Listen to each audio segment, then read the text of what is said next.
Welcome to another edition of What Barrie's Talking About from Barrie 360. I'm Dan Blakeley. On this week's program, the Barrie Film Festival is back. We'll get a preview. The warden of the county of Simcoe weighs in on Barrie's plans to annex parts of Springwater and Oro-Medonte and how it might affect the county.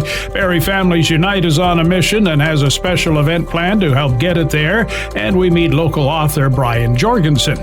We get the conversation started after this.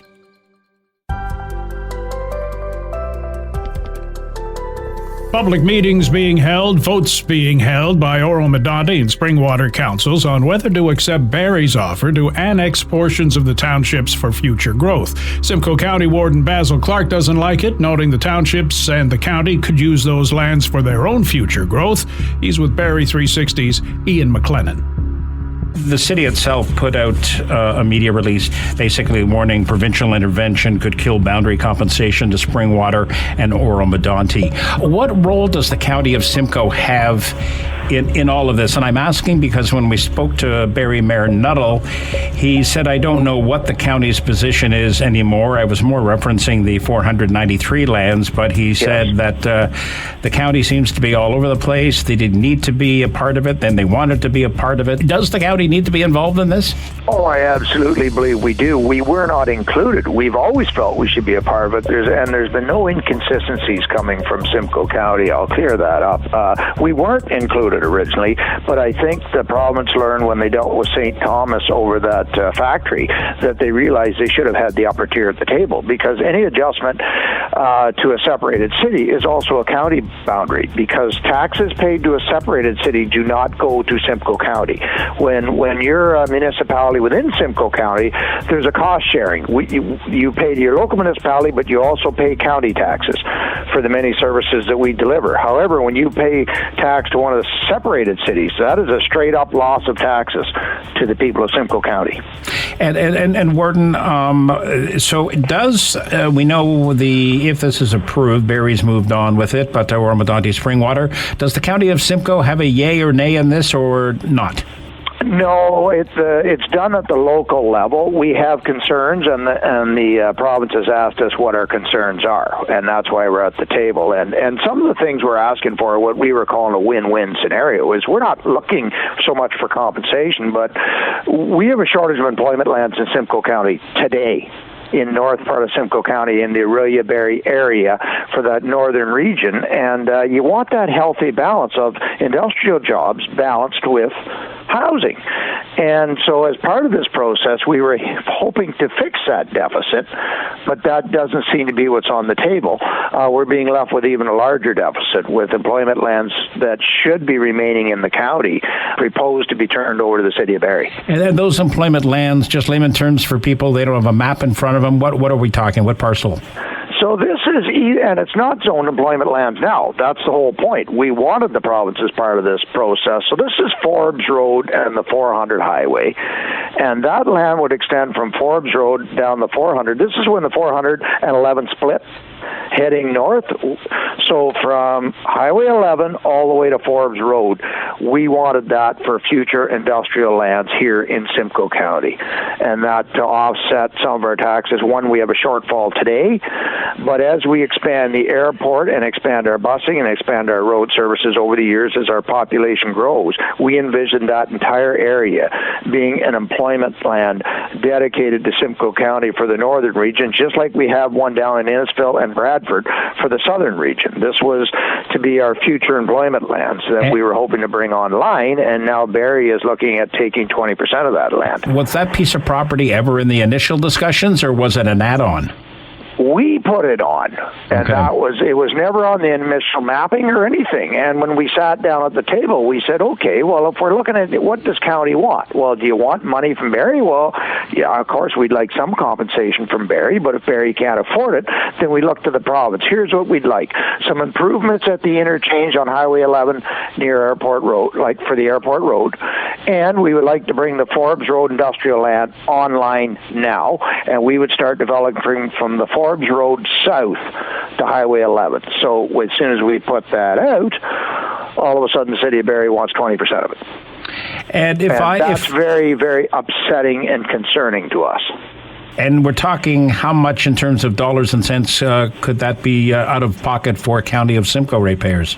Well, today it's only farmland, but as Right. it comes online, the rough estimate we had was $2 million a year that would be leaving Simcoe County. And we're talking, when we brought that land online 20 to 25 years in the future, it would be, in today's dollars, $2 million a year loss to the folks of Simcoe County. And that's everybody in Simcoe County that would have to make up that shortfall, right? Because this is future development land is that we're looking at. Warren, if I live in Bradford then, or if I live in Tay or Tiny, the municipalities aren't involved in the annexation process. If I'm a ratepayer there, I do need to sit up and take notice of what's going on? Absolutely you do, because you are a Simcoe County taxpayer, and this affects all of Simcoe County and all the services. When we lose potential future tax revenue, then that's going to land on everybody's backs, right?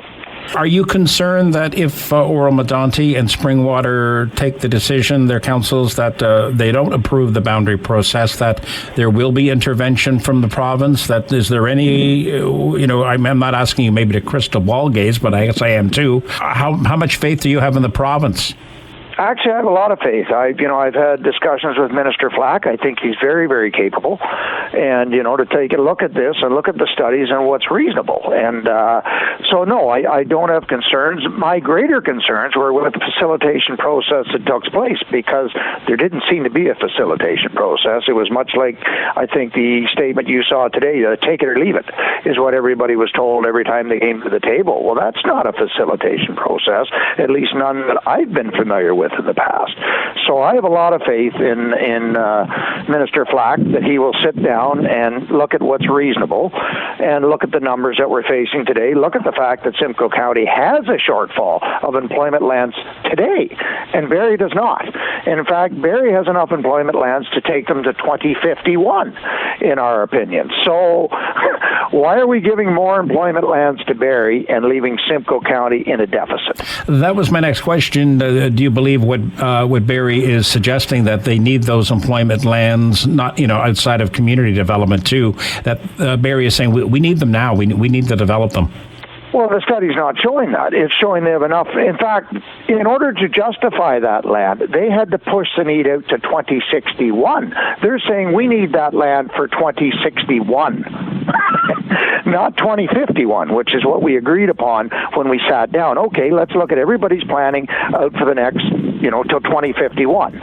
And Barrie has enough. So to justify this land, they've said, we need it now to be complete to 2061. They added 10 more years on, and none of us agreed to that. And again, I'll stress, we have a deficit today that we need to deal with. Do you believe Barrie is negotiating in good faith?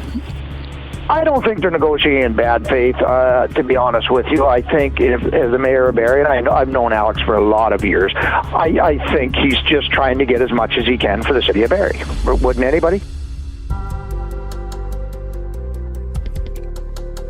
This is what Barrie's talking about from Barrie 360. I'm Dan Blakeley. The Barrie Film Festival is returning this weekend, and we thought it prudent to get Claudine Benoit in, the executive director, to find out what's going on, what's happening, and what we can expect. But I want to start off, because this is quite a labor of love for you. What goes into it? When do you start planning for this? And do you get a chance to actually sit down and enjoy it when it happens after all the work you put into it? That's a good question. So I have a great group of people that help me with programming, and we start watching films in the summertime. There's some great Canadian producers and distributors that help us do that. So we get to watch a lot of great films in preparation for the festival and talk about them. How do you go about deciding what is in the festival? Well, sometimes it's immediate. You'll watch a film and you go, yes, audiences have to see this. And then there's other ones that you're like, we could challenge them here. This might be fun. We try to create a lineup of a variety of films, because not everybody is interested in the same types of films. Mm-hmm. And so we always want to have great variety, but also we want people to come and say that was worth seeing. Your lead-off film this year is very special to this area. Yes. So that is the opening night film. It's called Youngblood. And it's a contemporary remake of a 1986 film that many people will remember. But it's told in a different way. And what's exciting about it is, yes, it was filmed partially here in Barrie at the Saddlein Arena, so you might see some Colts fans in this movie. But also, we're really excited that two of the stars from the film are going to be at the screening.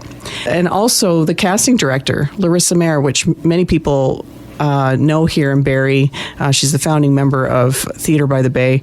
So she was a huge help in connecting us with producers and these two great stars. So Ashton James is going to be here. He's the star of the film, as well as Emilio Lopez.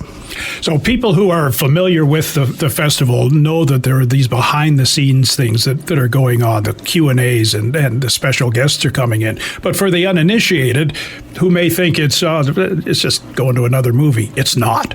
No, and it's a community festival, but it's a great focus on cinematic discovery. So, we show international films, but we also have a great focus on Canadian content. And a number of the films that we're going to be showing, I think there's about 7 films that are all from Canada. So, it's a great opportunity for people to see the great work that's being made in our country. What else do you have coming up? Silver Screamers is another? Yes. So Silver Screamers is a documentary from Sean Cisterna. He's the director. He's going to be here for one of the screenings of Silver Screamers on the Monday night.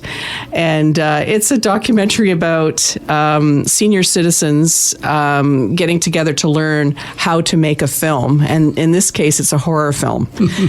So a little outside their norm, but a great community experience, but also learning something different and just what they get out of it. It's really fun. And there's a Q&A after that one as well? That's correct, yes. Okay. Little Lorraine, another one that is coming up with the producer and, again, Larissa Mayer? Yes. So Little Lorraine, it's one of a number of films that just had their premiere at TIFF. It's set in a Cape Breton town in the 80s, and it's really about a town that is under great stress when the mine closes. And, this little town, it's inspired by a true story. It's a fictionalized story, but it's inspired by a true story, how this little town in Cape Breton became one of Canada's largest drug smuggling locations. So, yeah, it's a great story, and I'm sure it will, with a surprising ending, which I'm not going to say anything about. But we're excited to have the producer and Larissa there. What else do you have coming up? Well, I'm excited about sharing a film from New Zealand. It's actually going to be the first film of the festival. It's at 1:00 on the 18th. And it's never been screened in Canada before. And it's a beautiful film, very heartfelt, about this woman who's a teacher that's grieving, and she reluctantly takes on a teaching job at an elite private school. And it's really about healing through music. And she creates a choir, and she shares her Samoan traditions with the students. It's beautiful. It's a beautiful story. Another film that you're really big on, Nika and Madison. What's that all about? Yeah, so that film had a world premiere at TIFF as well. We're excited to bring it in, and one of the stars of the film, her name is Star Slade, is going to be there for a Q&A, as well as Larissa Mayer.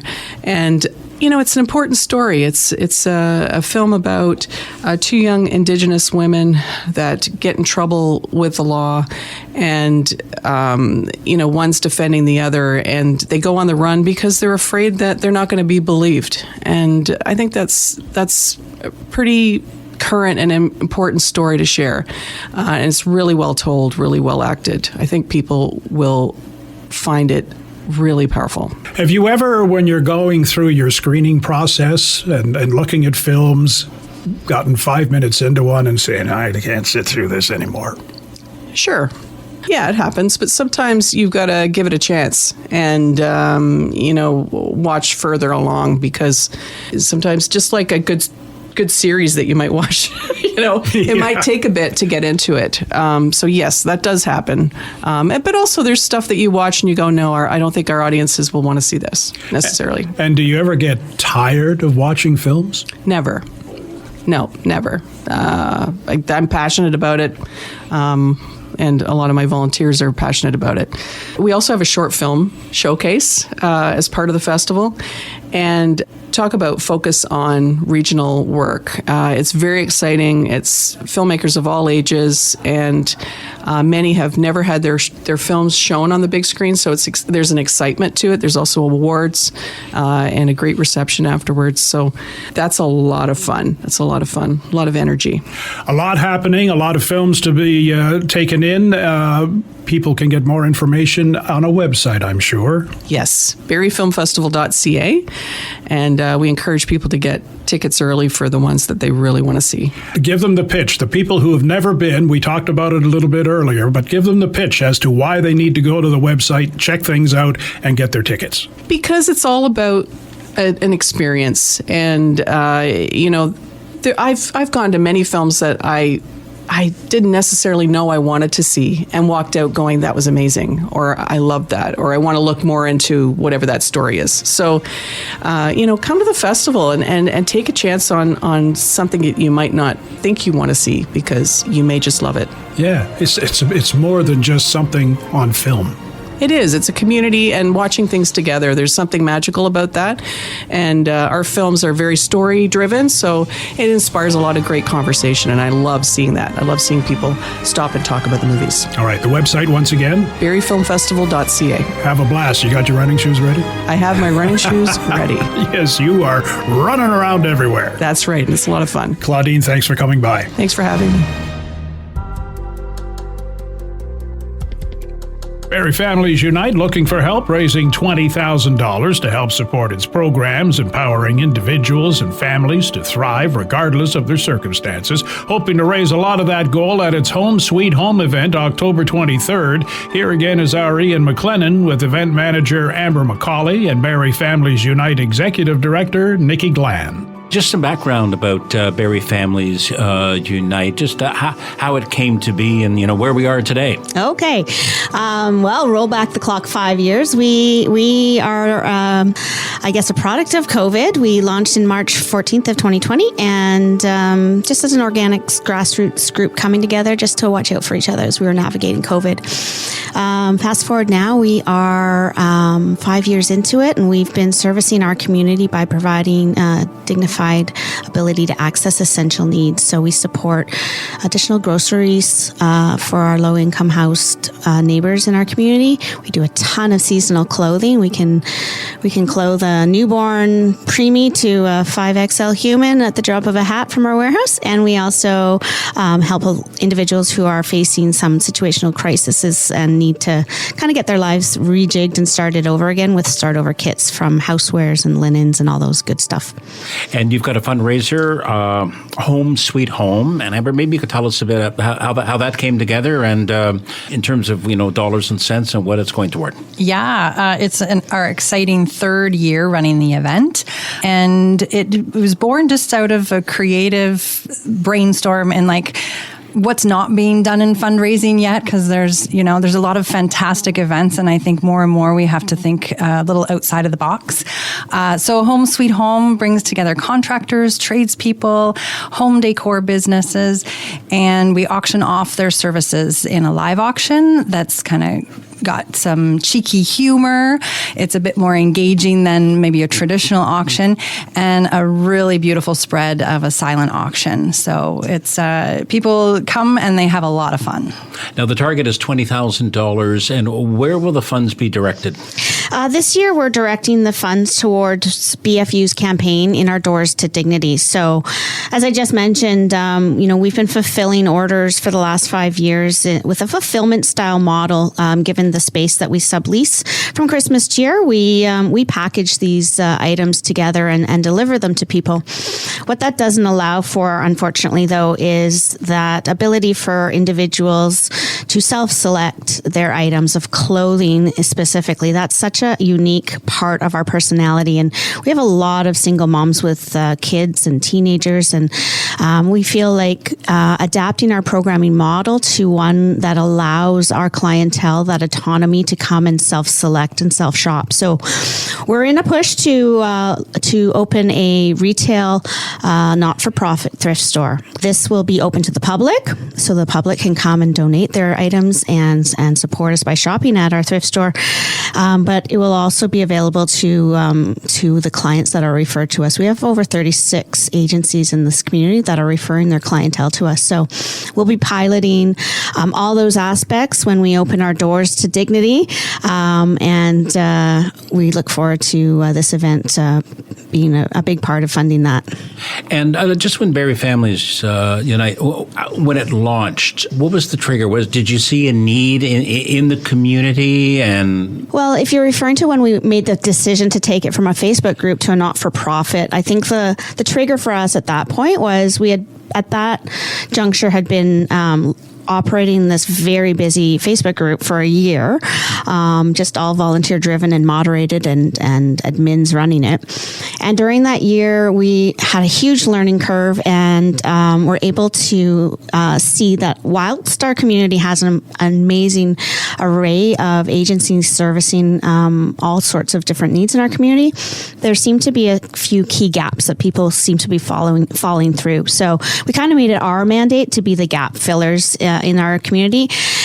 And I think the model appealed to a lot of agencies. As I just said, 36 of them are now saying, hey, we have clientele that we're helping them with mental health, addictions, all kinds of things, senior, like so many array of lists that, public library has referred to us, like so many different avenues in our community where these agencies are doing their work, but recognizing their clients could really utilize some support with just that base essential needs being covered. Because it's not, we all have been affected by the economic changes that have occurred over these last few years with the inflation in groceries, utilities, rent. And our government service agents, like OW, ODSP, they just haven't kept up. So the math for a lot of people when it comes to budgeting just doesn't work. And we just feel everyone deserves the ability to have their essential needs covered. Home Sweet Home 2025 again, October 23rd at Traditions Banquet Hall on John Street in Barrie. Head to barriefamiliesunite.com for ticket information.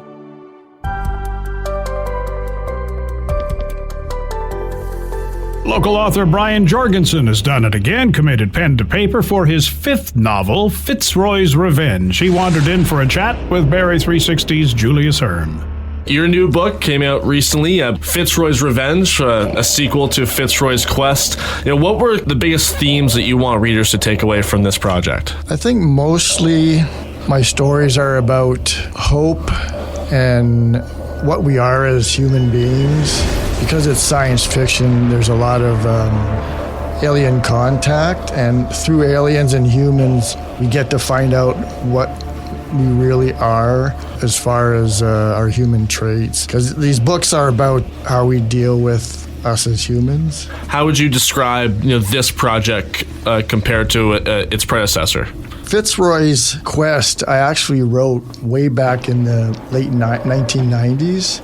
And then I put it on hold because I moved up to Barrie to open up Hollywood Pizza.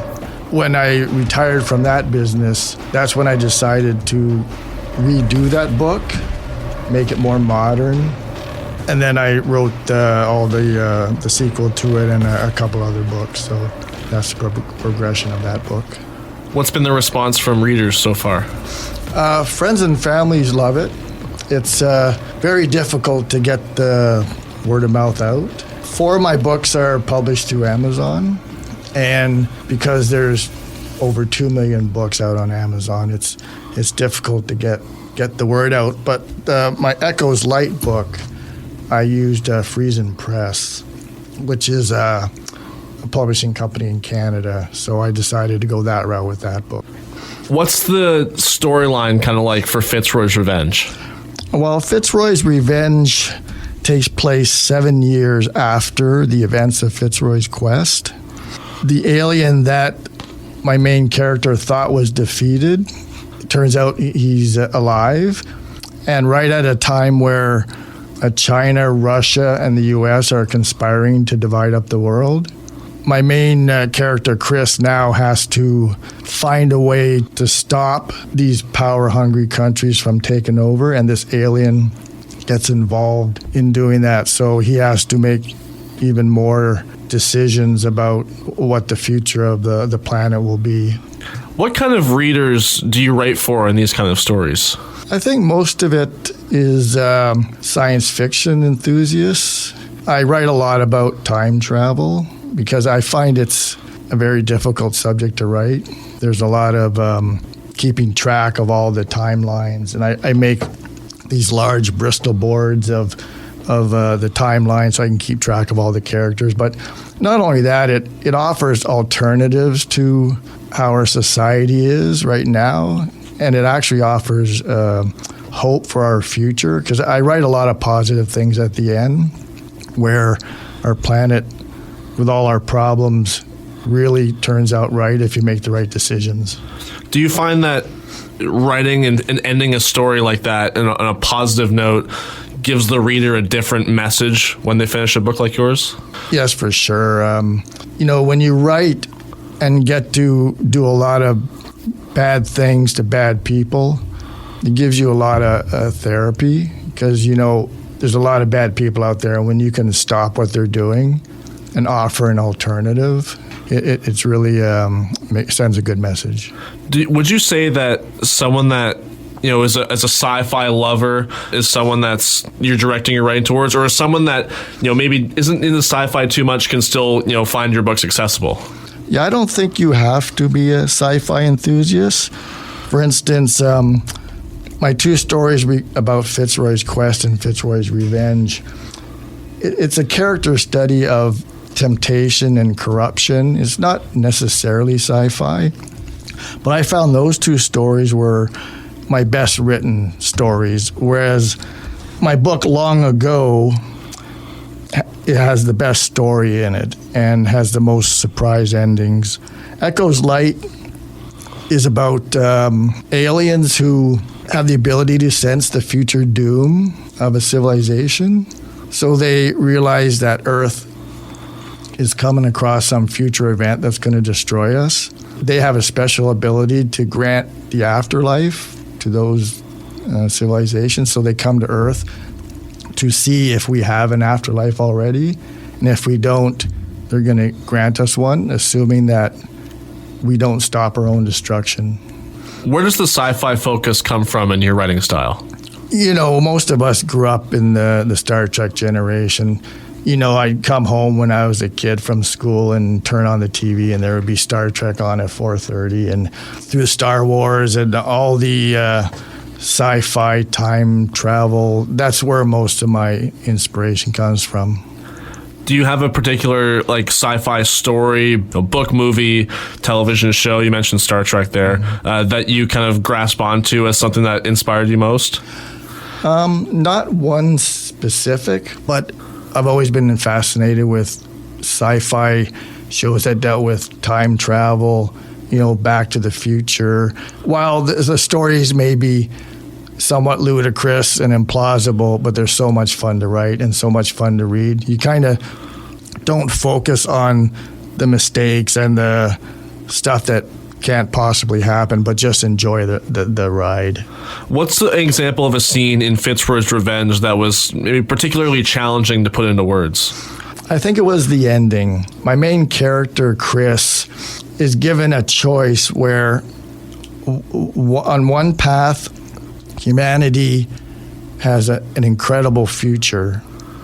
However, if he chooses that path, he ends up losing the love of his life, because if he chooses the other path, she won't suffer from a terminal illness. So he's got to decide, do I lose her, or do I have humanity have that incredible future? And I end up, after the story ends, I end up adding an alternative ending to it, which is actually quite incredible in itself. You have 5 pieces of work, 5 books now. How has your writing style kind of evolved throughout those 5 books? I think I've become more obsessed with getting it perfect, which is not necessarily a good idea. Like, I will go through a book 5 times. I'll write it the first time very roughly.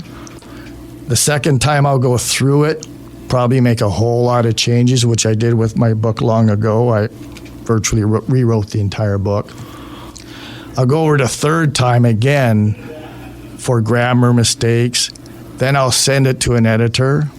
They edit it. Then I'll go through it a 5th time, and even sometimes a 6th time. So that's what I've learned, is I'll go through a book so many times to try and make it perfect, which may be good or bad.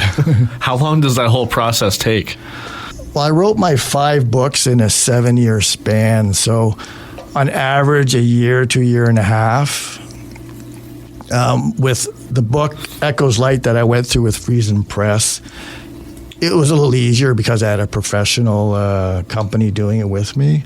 But when you do it through yourself, through Amazon, it's actually quite rewarding. But I would say the average is about a year to a little bit over a year to get each book done. How do you handle something in your process like writer's block?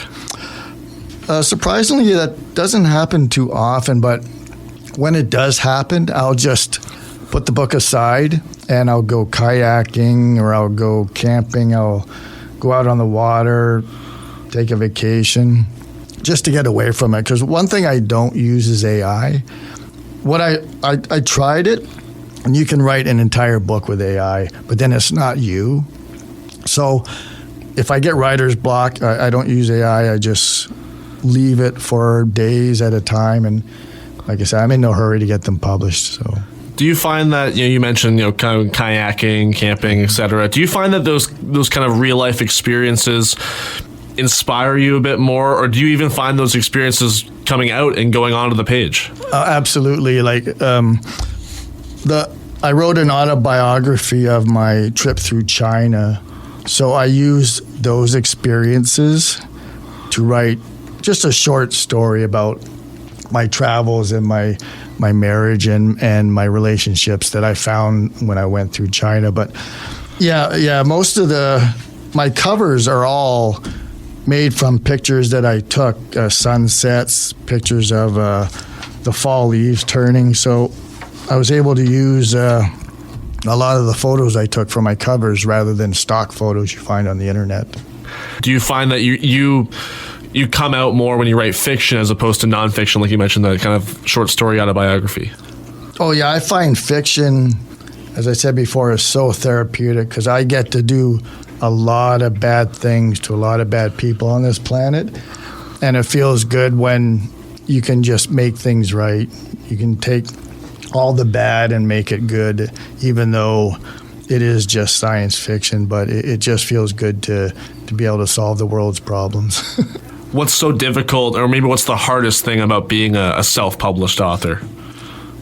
I think it's getting that first book into circulation. Like I mentioned, when Amazon has over 2 million books in their library, it's very hard to get your book out there. That's the hardest part, is just getting the book into people's hands. Because, the attention span now is very limited to 15, 20 seconds of videos. So when my first book was over 560 pages, I kind of rewrote it to cut it down a little. And now my books are only 350 pages or so to try and keep people from their attention span from wandering. But do you find that, condensing maybe the physical length of your book, does that take away from your story? It does. That's why with my first book, I only cut 20 pages out because, when I watch a movie, I'll fast forward through the boring parts. And if a reader finds certain areas uninteresting, they can just flip the page. But I really want my story to be out there, tell it all, and see what happens. What stories or even authors have you kind of been inspired by the most in your time as an author? Well, obviously Stephen King. I read almost all his books when they first came out. That was my original, but you find very few people that actually have physical copies of books anymore. And I'm hoping that if people will go to Amazon and Friesen Press and try and actually hold a book in your hand and read it, it's so much more rewarding than scrolling through a screen. What kind of stories or books do you read for pleasure? Oddly enough, I guess like everyone else, my attention span isn't there for actually reading a book. I watch a lot of television and sports, and that's my main area. And obviously, I like the odd video game. But yeah, unfortunately, I don't read. What's next for you in terms of writing or kind of filling out some life experiences that you might turn into a story? I just finished my 5th book in 7 years. So now I'm going to take a break from writing. I'm going to concentrate on getting these stories out, because what I realized early is I have a story to tell, and I don't have the face for TV or the voice for radio. I can't sing or dance or play a musical instrument, so I had to find a way to get my story out there. Writing was the best way to do it, and I guess my advice is if you have a story to tell, find a way to tell it. So for now, I'm taking a break from writing, and I'm going to try and get my 5 books out there for people to enjoy. And that's our program for this week. Thanks to Ian and Julius for their input, to Matt Latter for his technical expertise, and to you for listening. If you like what you've heard, please subscribe to What Barrie's Talking About. You can also keep up with What Barrie's Talking About on Blue Sky and X at Barrie 360, on our website, barrie360.com, and there's our daily Kickstart podcast, available from any streaming service and on our website. I'm Dan Blakeley. Hope you'll join us again next week.